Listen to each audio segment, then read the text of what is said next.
Right, I guess we better start with the old disclaimer. This one's back, but we've got to do it. It's that 2% of people will be in the comments and they'll be on me otherwise. Graham Potter has been really, really unlucky with injury. He's got less players to work with than even Lopetegui had. He's inheriting a really, really bad team that's been on the decline for at least a year. And he's not had much time on the training pitch. So there you go. So what I'm going to do now is review the game that I've just seen. There is no bigger implication that I'm saying Graham Potter's going to be sacked or anything like that. What I will do tomorrow is because I do think there are more implications than just this game. Let me just say that.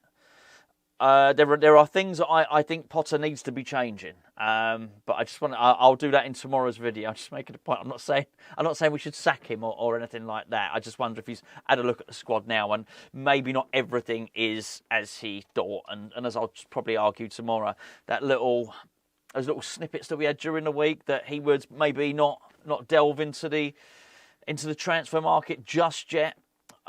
He may need to do something just to sort of help out the creativity as much as anything else. Anyway, as for this game, West Ham 0, Crystal Palace 2, best team 1. No arguments there at all. Thought we were awful.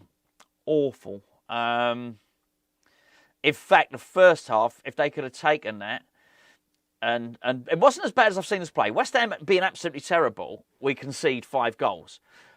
I've got to tell you now, I think under Lopetegui, we might have conceded 5, 6 or 7 today. I'd just say that now, right? But if you could have... He'd done such a good job helping the defence and trying to stop that, which I think should have been his number one thing to do, basically. When he came into West Ham, I said that. Let's try and sort out that defence. And to a degree, I think he's done it, but we do have some capitulations that do happen. But the first half was so bad in terms of us attacking that I think... You probably could have if you could bottle that, it would make a really, really good sedative. If this had been an 8 p.m. kick-off, I'd have been snoozing on that sofa. I'll tell you that now. We had very little invention at all. Not more concerningly than that, and I think I'll touch on this tomorrow a lot more, we didn't have any energy. We certainly didn't have any pace. I said before the game when I saw the starting lineup, I did not like it. Did not like it at all. Because I just think there's too many slow players and not enough creative players in there. And I didn't like it, and this is one of the reasons I did disclaimer, because what I'm about to say now. I think in the game or against Fulham, he probably really didn't have any choice. I think in this one he did. He chose not to play Soler, and I already thought against Fulham we had 1 or maybe even 2 creative players too few. So Fulham had 21 shots, we had 4. And I think we had 4, 3 of those were on target. We took away one of our creative players that we had against Fulham, and I think we had no shots on target, quite possibly. So it wasn't a complete surprise, it has to be said. I don't really want to see this too many more times, and I think Potter won't want to see it either.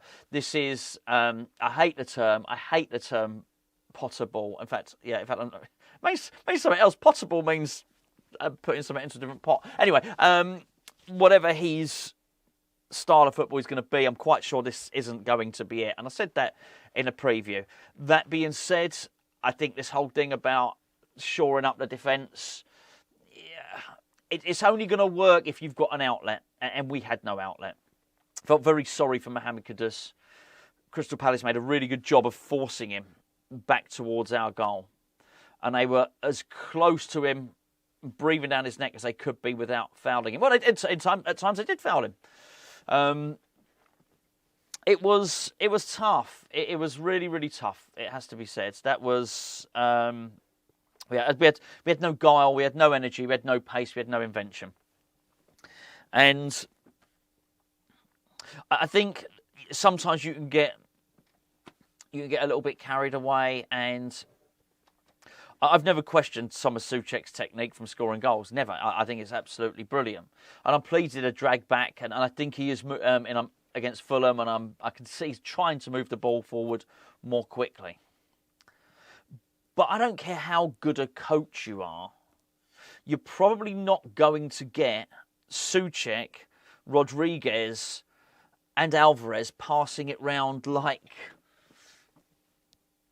playmakers, basically, like proper pass and move players. That they're just not that. So we weren't able to move the ball as well as we should have done. We weren't able to keep the ball, and then we just didn't have really the pace and the energy.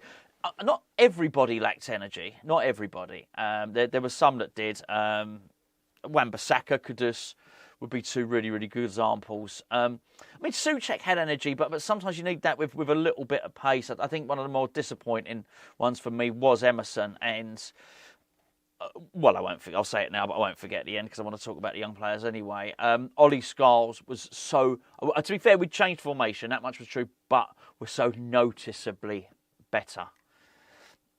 I do wonder if Potter's now going to look at these, if you like, these established internationals who are in their early 30s or late 20s, and I just wonder if he's going to look at them and look at the injection of energy that the youth brings and think, okay, I probably need to do something here.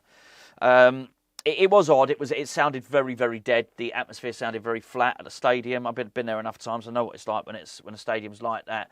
And it was a little bit odd from Potter because I've often thought this about David Moyes. If you're a regular watcher, I've said it under Moyes numerous times.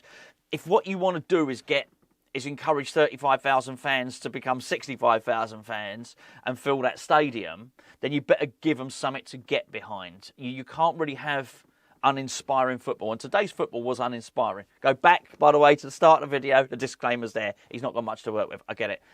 But I still think there are things you can do to help that. And these are Graham Potter's words here, that he thought that a way to inject some atmosphere in the stadium was to start using young players.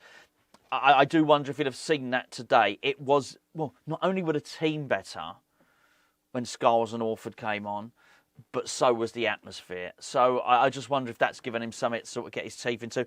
As for the players, I've got some notes here. I'll go through them pretty damn quickly. But I want to talk about all this stuff in more detail tomorrow. In fact, a lot of it I don't really want to talk about the game. I want to talk about other stuff. I'll get the review out of the way. Look, Fabianski made a good early save from Mateta.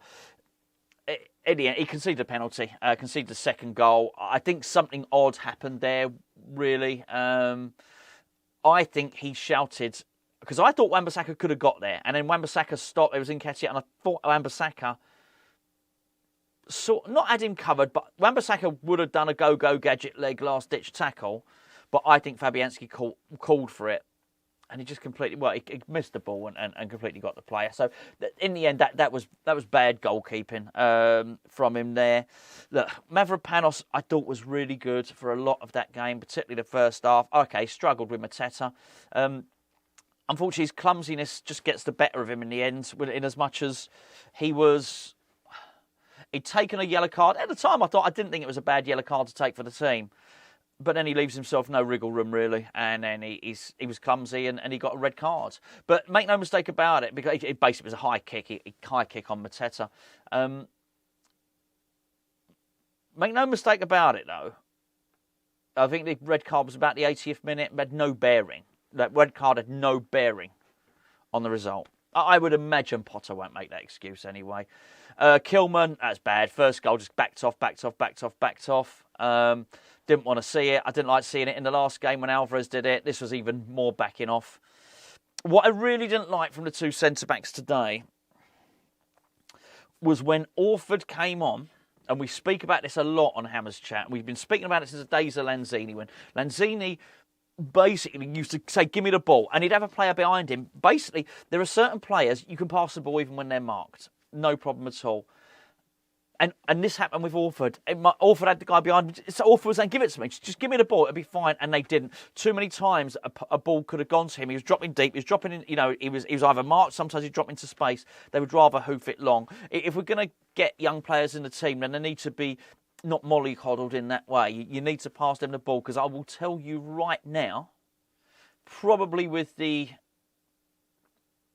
Yeah, mate, I'm not going to claim Lewis Orford can pass the ball better than Paqueta, but Lewis Orford is a better passer of the ball than Rodriguez, Alvarez, and Thomas Souček. So you don't need to protect him from that. Let him do it. All right, it's how he's going to learn. It's how he's going to thrive.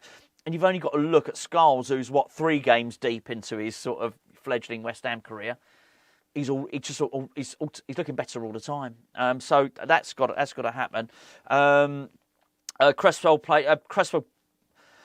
was such meagre pickings. Basically, earlier on in the first half, Wan-Bissaka had a shot. It was a crap shot, and because it was so crap, it sort of it went towards Cresswell, and I don't think Cresswell knew what was happening. Actually, it would have been a good chance for Cresswell. I think he actually could have headed the ball in, but it was such meagre pickings. It's really hard to look at that and think we had any really good chance. Wan-Bissaka kept running all game. Always bloody does, doesn't he? I don't think I need to talk about the midfielders. I think you get the idea anyway. It was stodgy. Stodgy nothingness. It's just no creativity, no spark. No one would have Pecker up. I couldn't have been the only one. Was I the only one thinking of Angel Gomez? I bet I wasn't, right? I bet I wasn't. Anyway, wasn't impressed with Emerson. Look, Ollie Scholes was so much better when he came on. Kudus, I've discussed. I felt really sorry for him. Soler came on at half-time as a replacement for Rodriguez. Good, but he should have started. Unfortunately, we didn't get the additional creative player because Paqueta had to go off shortly afterwards. He'd been injured in the warm-up, apparently. So, he's got a bit of an excuse on there. Ings tried his heart out. He really did. I thought he was quite good. Not I'm going to be beating the drum for Ings to have a start, as I'm going to argue this in tomorrow's video. I think we need to do something. I really, really do in the transfer window. But he showed some energy. Very few did. Orford and Scholes, absolutely delighted. And well done, Graham Potter. Well done. He's going to need to do this. He's not losing anything by doing it. There's nothing to protect with Scholes there. That Scholes gave some real energy to the performance, and he tries to go at people as well. And he creates. To be fair to Emerson, it was actually Emerson's cross that created the shot for Wan-Bissaka in the first half. But that was it. That was it. That was really all he did. It's definitely time, from my opinion, to start grooming Scholes for that role. And that's probably what is happening. He's probably doing exactly that thing now. But I don't even think we're in a situation where we're teaching Scholes to do good things and then he can eventually be better than Emerson. I think he might be better than him now. So, I wouldn't be wrapping him up in too much cotton wool. I was really pleased they brought Orford on. Really, really pleased. He needs to get some games under his belt now. But he needs his teammates giving him confidence. So he has confidence. To be fair, I was really pleased he was calling for the ball. But even some of his passing, he was a little bit tentative. Honestly, he plays a long range. What he needs his teammates saying, "Go on, right, do that. Right, you dictate play. You sit deep, and you can dictate play with your long range passing. Do your playmaking stuff." Rather than them thinking, "Oh, I'm not going to pass it. He's the young lad. I won't quite pass it to him." I'm sure he won't feel like that. But I felt it was more of a learning curve for the other players to trust the youngsters than it was for the youngsters. Because it was quite evident that they were trusting each other, Scholes and Orford. That was quite clear. Guilherme came on in the 82nd minute. Such a bit too much. I just wish he'd have shown the same energy as some of them. So but it is difficult. What was it? Spent 10 minutes on the pitch, something like that. There you go. Anyway, those are my thoughts on the game. Let me know what you think in the comments. Apart from if you're going to say, "I can't believe Gonzo, you want Potter out. He's only had 3 games." I don't. But he's got a bigger job on his hands than I think. Maybe not he might have thought, but I don't believe there is any long or short-term strategy to playing so many non-technical players. And I think he loves technical players and he wants technical players. So I think it's going to be a long old season otherwise. It's going to be a long old run in for the remainder of the season. And I'm not, listen, we'll win games, but we need to create more chances than we are. He will know that. That's not good enough. And it may well be that just purely Somerville and Bowen coming back do that. But still, at some point, we're going to need a little bit more cohesion, a little bit more passing in midfield. I've no doubt that he can make Souček better at passing, and he can make Alvarez and Rodriguez. But ultimately, I think we're probably going to need somebody that does that job and bring them in there. Anyway, there you go. Ruined tomorrow's video. No, I haven't. I'm going to talk about it in more detail. But yeah, let me know what you think in the comments below. I'll catch up with you later.